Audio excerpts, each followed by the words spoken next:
बिस्मिल्लाहिर्रहमानिर्रहीम, अस्सलाम वालेकुम। मैं हूं दिशान अहमद सिद्दीकी। आप देख रहे हैं सबसे पहले पाकिस्तान साबिक डीजी आईएसआई फैज़ हमीद साहब का कोर्ट मार्शल डीजी आईएसपीआर का एलामिया आ गया।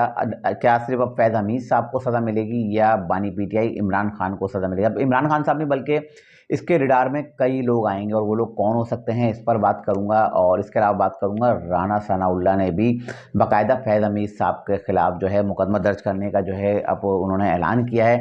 तो मैं पहले आज का जो व्लॉग है उसको जो है राना सनाउल्लाह से शुरू करता हूँ।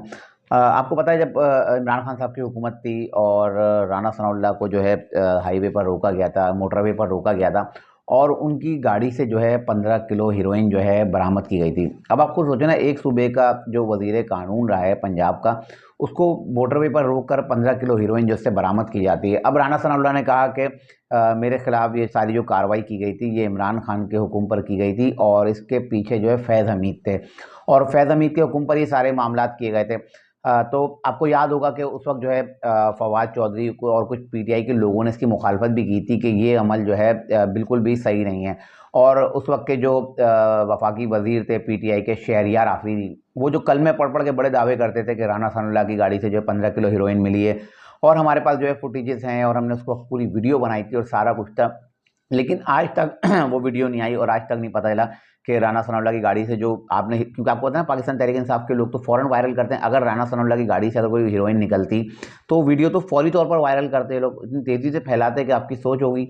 लेकिन आज तक राना सनाउल्लाह के खिलाफ जो मुकदमा बना और उनके जो दावा किया गया उस वक्त की जो पुलिस ने कि भाई इनकी गाड़ी से 15 किलो हीरोइन मिली है, तो आज तक उसको साबित नहीं कर सके, बल्कि राना सनाउल्लाह इस केस में जो है बाइज्जत बरी हो गए। तो राना सनाउल्लाह ने कहा है कि अब मैं जो है इनके खिलाफ कार्रवाई करूंगा, क्योंकि जाहिर सी बात है उनकी भी इज्जत खराब हुई है, उनको जेल जाना पड़ा और जेल में भी उन पर सख्तियां की गई, उनको किस तरह से अजियतें दी गई, उनको खाना नहीं दिया जाता और उनके सेल में पंखा नहीं था। तो ये सारी चीज़ें जब वो आए थे तो उन्होंने सारी चीज़ें उन्होंने बताई थी। तो राना सनाउल्लाह ने भी अब जो है इनके खिलाफ जो है बाकायदा एफआईआर का जो है ऐलान कर दिया है।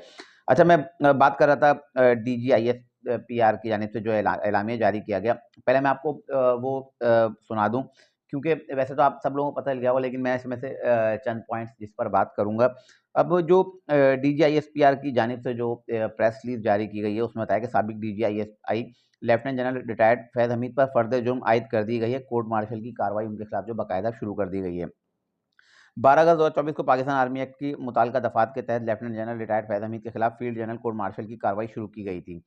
फील्ड जनरल कोर्ट मार्शल के अगले मरहले में लेफ्टिनेंट जनरल रिटायर्ड फैज़ हमीद को बाज़ाब्ता तौर पर चार्जशीट कर दिया गया है।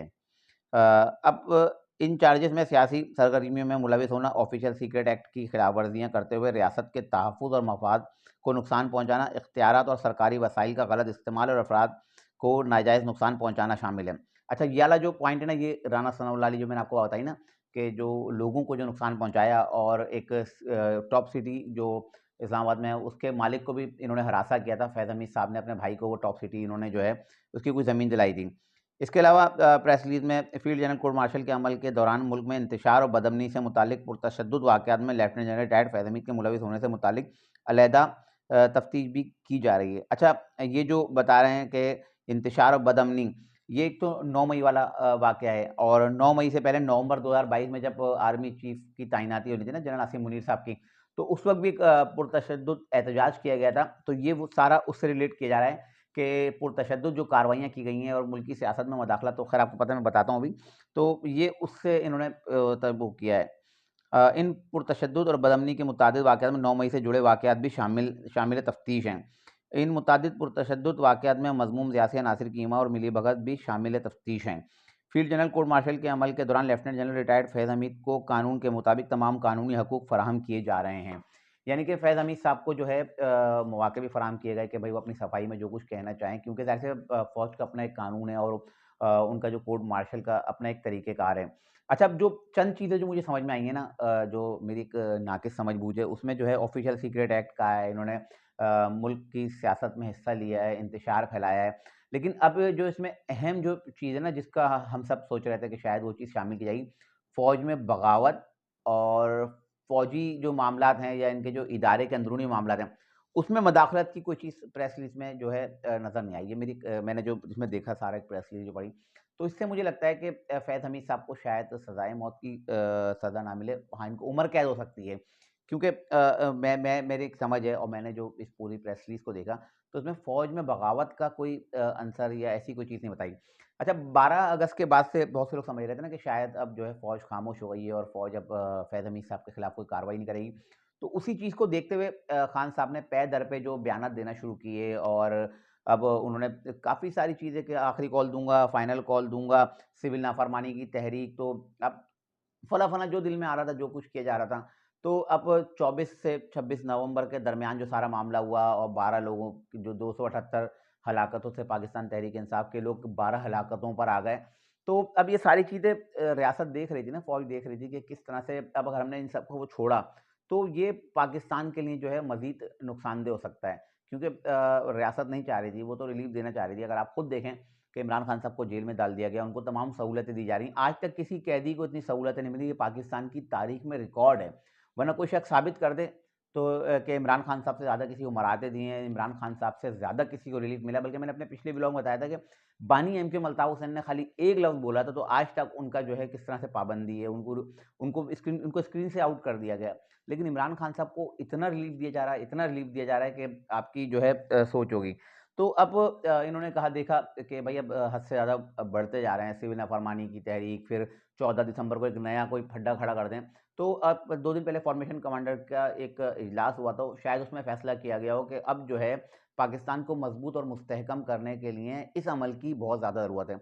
अच्छा, बहुत से लोग समझ रहे हैं कि शायद सिर्फ़ फैज़ हमीद साहब इस सारे मामलात में जो है आएँगे और उनको सज़ा मिलेगी। अब फैज़ हमीद साहब अकेले तो नहीं थे ना, इनके साथ बहुत सारे लोग जो है मिले हुए थे। उस वक़्त के अगर वज़ीर-ए-आज़म को देखें, उस वक़्त के आर्मी चीफ़ को देखें, अब चलें कमर जावेद बाजवा साहब को तो चलें हटा दें, वो उस वक़्त के आर्मी चीफ़ थे। लेकिन इमरान खान उस वक़्त वज़ीर-ए-आज़म थे और इमरान खान साहब की ईमा पे होता था सारा कुछ और इमरान खान साहब की हुकूमत चलाते ही फैज़ हमीद थे। इमरान खान साहब को कोई प्रॉब्लम, कोई मसला होता था, अगर कोई उनसे काम नहीं था, बोलते जाओ फैज़ के पास चले जाओ, फैज़ मसला हल करेगा। तो फैज़ हमीद साहब ही थे, बल्कि राना सनाउल्लाह का सारा जब मामला हुआ था, राना सनाउल्लाह को जब गिरफ्तार किया गया और जब राना सनाउल्लाह ने कहा कि मैं इंटरनेशनल लेवल पे जो है वहाँ की जो एजेंसीज़ को, यहाँ के लोगों को, या पार्लियामेंटेरियंस एक इंटरनेशनल प्लेटफ़ॉर्म है, उनको खत लिखूँगा। तो उसके बाद फैज़ हमीद साहब ने राना सनाउल्लाह से मुलाकात भी की और उनको बताया भी कि मैंने इमरान खान के कहने पे सब किया था, लेकिन अब हम इमरान खान की बात नहीं मानते। तो इमरान खान साहब जो है फैज़ हमीद को जो फ़ीड करते थे, फैज़ हमीद को बताते थे और उसके बाद सेकंड नंबर पे आती थी बुशरा बीबी, फिर फराह गोगी, एहसन जमील गुज्जर, वज़ीर आला, साबिक़ वज़ीर आला पंजाब, ठीक है ना, बुज़दार साहब। तो ये सारे लोग थे। अब क्या सिर्फ़ बानी पीटीआई इमरान खान फैज़ हमीद साहब के बाद जब सारे मामलात होंगे वो सिर्फ़ दीदार पाएँगे? मुझे नहीं लगता कि सिर्फ़ बानी पीटीआई, बल्कि बुशरा बीबी और फराह गोगी, एहसन जमील गुज्जर, बुज़दार और इसके अलावा बहुत सारे ऐसे लोग जो फैज़ हमीद साहब से राब्ते में थे। और मैंने आपको शायद 1 महीने पहले एक व्लॉग में बताया था कि साबिक़ chief justice of Pakistan Saqib Nisar साहब भी इस रडार पर हैं। क्योंकि वो भी बड़े फ़ैसले करते थे ना, क्योंकि फैज़ हमीद साहब अपनी मर्ज़ी के फ़ैसले कराते थे। तो उस वक़्त चीफ़ जस्टिस ऑफ पाकिस्तान से साकिब निसार साहब से भी बहुत सारी चीज़ें जो है जमा की गई हैं। तो अब फैज़ हमीद साहब को जो है एक जो सज़ा दी गई है फ़ौज की जानिब से, तो ये अब फ़ौज ने बताया है कि हमने खुद एहतसाबी का अमल शुरू कर दिया है और हमने आगाज़ किया है अपने घर से, क्योंकि कहते हैं ना पहले अपने घर को दुरुस्त करो उसके बाद आप बाहर आओ। तो उन्होंने खुद एहतसाबी का अमल शुरू किया है और पाकिस्तान की तारीख़ के पहले डीजी आईएसआई होंगे जिनका कोर्ट मार्शल होने जा रहा है। तो अब इनका जब कोर्ट मार्शल होगा और ज़ाहिर-सी बात है, एक इतना पावरफुल इंसान जो डीजी आईएसआई के ओहदे पर आए, जो दुनिया भर के वज़ीर-ए-आज़म से मिलता था और जाता था, और वो अब इतना कमज़ोर हो गया है कि अब वो खुद कोर्ट मार्शल की ज़द में है। तो ये सब एक सिर्फ़ एक मैसेज है कि अल्लाह पाक आपको अगर कभी कोई मनसब दे तो आपको उस पे जो है इतना इतराना नहीं चाहिए। तो मैं बता रहा था कि अब ये तमाम लोग, बल्कि ना सिर्फ़ बुशरा बीबी और ये लोग, बल्कि बैरून मुल्क बैठे हुए जो सोशल मीडिया एक्टिविस्ट जो फ़ौज के खिलाफ प्रोपेगेंडा कर रहे हैं ना, जिसमें शहबाज़ गिल जैसे लोग और इमरान खान साहब का जो ट्विटर जो एक्स जो चला रहे हैं, जिब्रान इलियास जैसे लोग, अब इन सब के खिलाफ कार्रवाई होगी। सिर्फ़ इमरान खान नहीं, ये सारे लोग जो है अब इस मामले में आएँगे। आपने देखा ना कि जब इमरान खान साहब ने सिविल नाफ़रमानी का ऐलान किया तो पाकिस्तान तहरीक-ए-इंसाफ के लोग कैसे पीछे हटते गए और उन्होंने कहा कि भाई अब तो माफ़ी कर दो, क्योंकि इससे पहले जो लोग धरने में आए, एहतजाजों में आए, उनकी फैमिलियों का अगर हाल देखना है ना, तो आप जाके देख लें। बल्कि ख्वाजा आसिफ़ की मैं एक बात ज़िक्र कर दूँ कि ख्वाजा आसिफ़ ने कल कहा है कि पाकिस्तान तहरीक-ए-इंसाफ के जो 12 लोग जो अपनी जानों से गए, जो पहले 278 थे, बाद में 12 हो गए, पाकिस्तान तहरीक-ए-इंसाफ ने खुद एतराफ़ किया कि सिर्फ़ 12 लोग हैं। तो ख्वाजा आसिफ ने एक बड़ा दावा कर दिया है कि ये 12 लोग अली अमीन गंडापुर के जो गनमैन थे, उनकी फायरिंग से जो है ये सारे लोग अपनी जान से हाथ धो बैठे हैं।